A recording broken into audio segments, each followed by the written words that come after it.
Get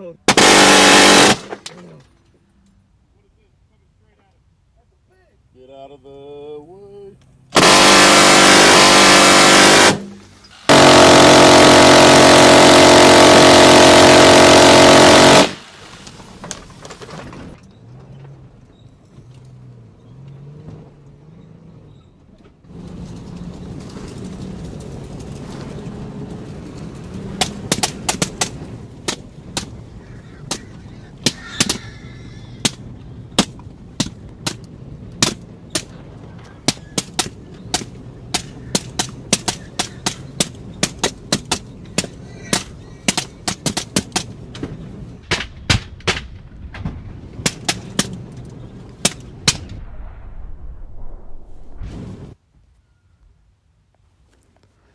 Hey, Shalom. I want to give all praises, honor, and glory to Yahweh, Ba'ashem, Yahushai, Ba'ashem, Rakakadash. Double honors to all the apostles and elders of Great Millstone. Salutation to all the Akim and Akwath tuning in and listening. This is Daniela God from the Great Millstone Chicago camp. And really, like you saw, even though that that's Esau, even though he's he's hunting hogs, I guess he own a farm or whatever. So I guess he's like hog hunting or whatever, protecting his farmland or whatever. But you see how Esau, his blessing is the sword. His blessing is the sword, and I'm going to just get into some scriptures. This is Genesis 27. Genesis 27 and 38. And Esau said unto his father, Hast thou but one blessing, my father? Bless me, even me also, O my father. And Esau lifted up his voice and wept. Verse 39. And Isaac his father answered and said unto him, Behold, thy dwelling shall be the fatness of the earth, and of the dew of heaven from above. And by the sword shalt thou live, and shalt serve thy brother. And it shall come to pass, when thou shalt have dominion, that thou shalt break his yoke from off thy neck. And you see, like, Esau's blessing is the sword. And you saw that even though they was hunting hogs, but you see, that was just a glimpse of what they got, And they using that in a society where things are up and running. Just how you think they're gonna act and maneuver, how you think they're gonna move when this place collapse, man. And watch it. I'm gonna read 41, Genesis 27 and 41. And Esau hated Jacob because of the blessing wherewith his father blessed him. And Esau said in his heart, The days of mourning of my father are at hand. Then I will slay my brother Jacob. So if you see how Esau's moving when society's running, you see how he got all that. Now, what you think they gonna do? How you think they gonna react and maneuver when this place collapse, man? Esau really does have that fucking blessing, man. And the Lord really did give him that sword. He got the sword. And that shit is not no fucking joke, man. He gonna, they hunting hogs now. Esau gonna use that shit on you niggas, man. I'm gonna read this one. Luke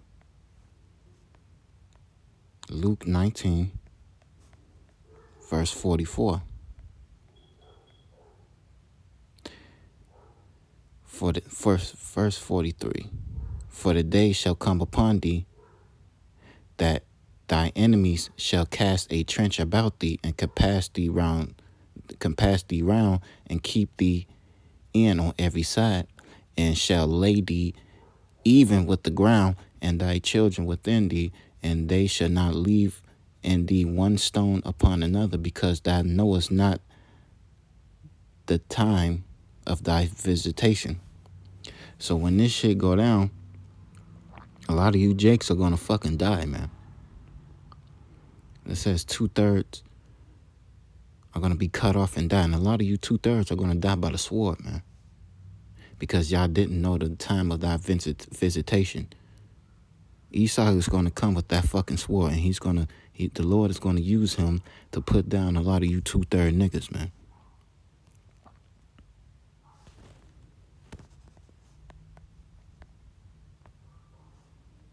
Romans 13, verse 3. Romans 13, verse 3. For rulers are not a terror to do good works, but to the evil. Will thou then not be afraid of the power? Do that which is good, and thou shalt have praise of the same. For he is the minister of the Most High to thee for good. But if thou do that which is evil, be afraid. For he beareth the sword, but he beareth not the sword in vain. For he is the minister of the Most High, and the revenger to execute wrath upon him that doeth evil. So when you out here doing wicked, you have to worry about shit like this, especially during Jacob's trouble. Y'all gonna have to worry about shit like this. If you maneuvering and moving on this earth doing wickedness, like you Israelites that's out here doing wickedness, you gonna have to fucking worry about that shit. You gonna have to worry about Esau with the sword, man.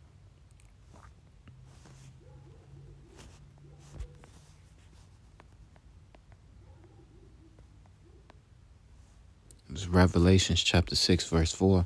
And there went out another horse that was red, and power was given to him that sat thereon to take peace from the earth, and that they should kill one another. And there was given unto him a great sword. And that's Esau. His job is to take peace from the earth. He's created to fucking kill. He's created for destruction.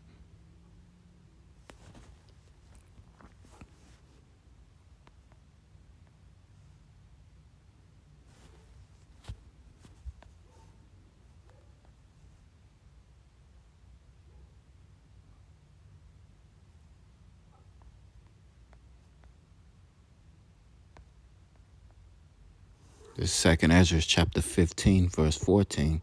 Woe to the world and them that dwell therein, for the sword and their destruction draweth nigh, and one people shall stand up and fight against one another, and swords in their hands. For there shall be sedition among men, and invading one another. They shall not regard their kings nor princes, and the course of their actions shall stand in their power. I'm going to jump down to verse 19. Well, I'm going to just keep reading. Verse 17.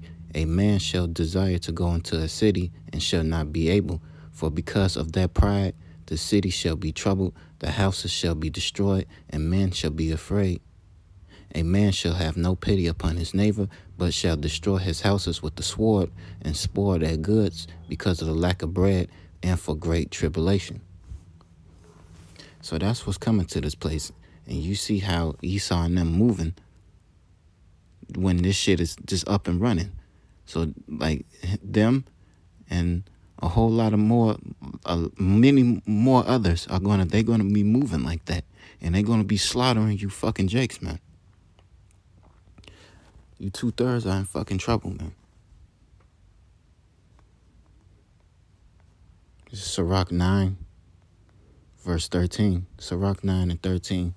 Keep thee far from the man that hath power to kill, so shalt thou not doubt the fear of death. If thou come unto him, make no fault, lest he take away thy life presently. Remember that thou goest in the midst of snares, and thou walkest upon the battlements of the city.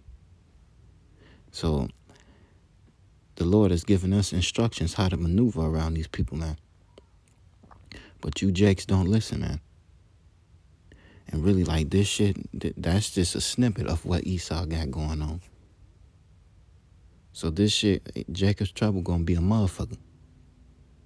So really, you just gotta have your mind right, man, because this shit gonna get ugly out here. It's gonna get ugly out here.